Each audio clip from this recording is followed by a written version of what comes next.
Hello everyone, my name is Lindsay Moynihan and I am a teacher on the Outschool platform and I teach art lessons online. And so I am making this video today because I've had a lot of questions about how I demonstrate my techniques and things on Outschool online instead of being, face-to-face in an art room. It's a little bit different. So what I do, because I tried to go the cheap route, I just use my phone as a document camera. So I'm gonna take you through today how I do that and how I share the link with myself and basically sign in both on my computer and my phone. So then that way my phone is just another screen in the Zoom meeting. I'm gonna show you how I pin that to the main speaker screen so that students can see my demonstrations really crystal clear.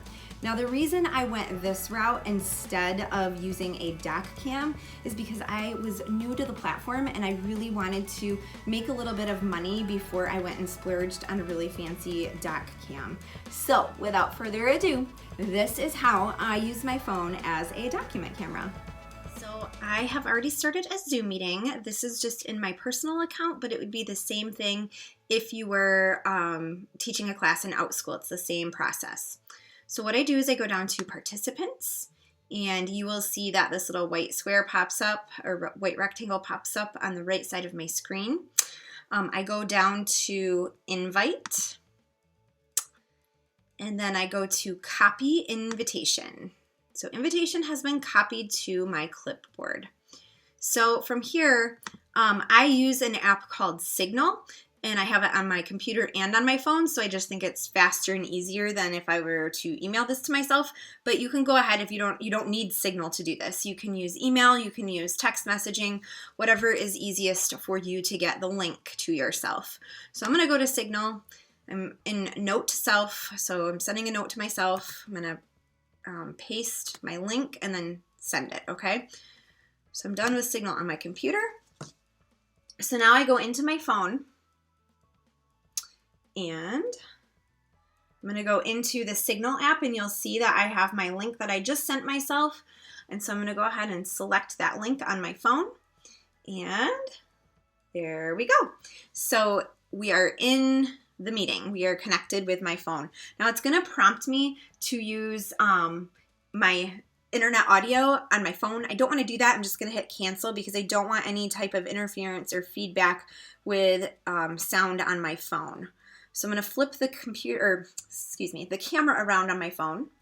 And I'm just gonna use this gooseneck clamp to go ahead and clip my phone in. And you'll see I'm already starting a setup for a painting party that I'm going to be hosting. And so once it's in the clamp there, I am now hands-free.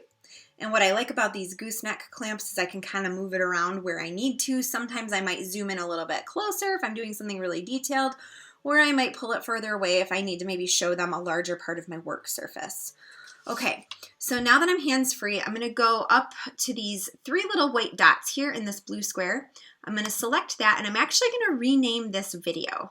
I want to rename it Demo Camera. All right, I also usually rename myself if I'm teaching a class on Outschool. I'll rename myself Miss Moynihan. I'm not gonna worry about that right now. You will also see that I am currently in speaker view. So right now I'm the person talking, so I am the main screen. When I am doing a demonstration and I want the kids to see really clearly what it is I'm doing, I will go up here back to these three white dots and I will select that and I will pin the video. So pin video is right there.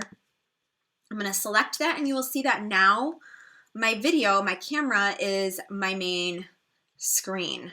Okay, so the kids can see really clearly what it is that I am doing. Now you want to direct the kids to be in speaker view as well. So a lot of times they'll be in gallery view and you want to direct them to select speaker view. Now I don't know, I think if they're using an iPad or a phone, they may not be able to do that. They may only be able to be in gallery view.